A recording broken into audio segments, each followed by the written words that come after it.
gentleman yields back. The gentleman from Georgia, Mr. Johnson, is now recognized for 5 minutes.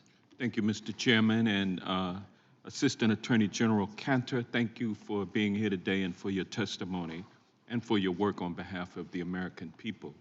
You've heard the term used, defund the police, correct? I have heard that, yes. And you've also heard my friends on the other side of the aisle talk about defunding the DOJ, haven't you?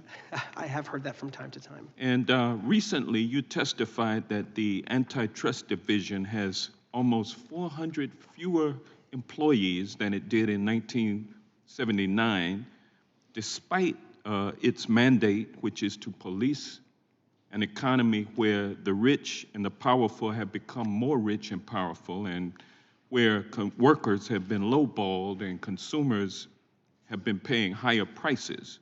The work of the Antitrust Department is vital to ensuring that our economy thrives, that our consumers can afford to purchase goods, and that our workers are paid fair wages for the work that they do. Mr. Cantor, you've spoken about how the DOJ lacks the resources to enforce our nation's antitrust laws as robustly as possible. How can the DOJ's capacity for antitrust enforcement capacity be strengthened? So thank you for the question. You're right, even sitting here today, we have significantly fewer resources and personnel than we did in 1979. These are complex cases. They involve a lot of data. They involve a lot of technology and a lot of resources. And it's imperative that we have the people necessary, given the scope of the concerns. We deal with issues from agriculture to healthcare to pharmaceuticals to energy to technology. And in order to enforce the law as Congress wrote it, we need sufficient resources to make sure that we are fighting to protect the American public. And we will put those resources to good use as Congress determines and sees fit. Last year, under Democrat control of the House, we passed the Bipartisan Merger Filing Fee Modernization Act, which was signed into law.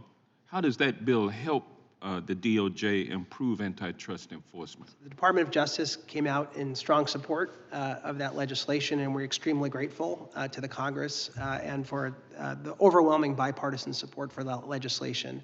It ensures that the merger filing fees are updated for the first time in roughly 20 years, and that those fees can help fund or available to help fund the Antitrust Division, and so that we can protect the American economy. I should note that it also continues a longstanding tradition, which is that we are significantly fee-funded component, which means our burden on the general fund, our burden on taxpayers is quite minimal. Thank you.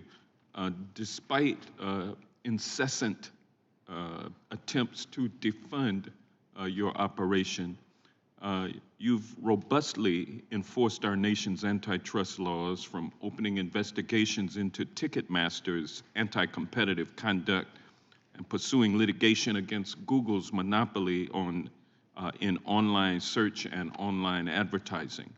Why does the DOJ need help from Congress in order for it to be able to more robustly enforce the nation's antitrust laws? So ultimately, it's, as I said before, it's the prerogative of Congress to write the law, and if Congress sees fit, based on the challenges in our economy and the expansive corporate concentration, to update or clarify the laws in order to provide more authorities, then that is the role of Congress. And in some instances, the DOJ has provided technical assistance or specific support. At the end of the day, again, that is it's all about the rule of law, and we need to make sure that we are enforcing the law effectively. But until that time, we will make sure that we use the resources that we have to enforce the law to the greatest extent possible to help as many people as possible during our time. Thank you. During the coronavirus pandemic, it was essential workers who stepped up to the plate and continued to help their fellow Americans despite their risk of exposure. And despite their heroic work, companies that employed these essential workers also worked to suppress their wages and restrict their job opportunities. In light of these illegal actions, the DOJ enforced the law and won indictments against these lawbreakers, including 4 managers of a home health care agency or home health care agencies in Maine. Why is it important that DOJ act on behalf of workers like these healthcare practitioners? These people are the beating heart of our economy. They put themselves in harm's way as healthcare workers, and people work hard, and they should have the benefits of competition. If you indulge me, I think about an email that I saw in one of our investigations.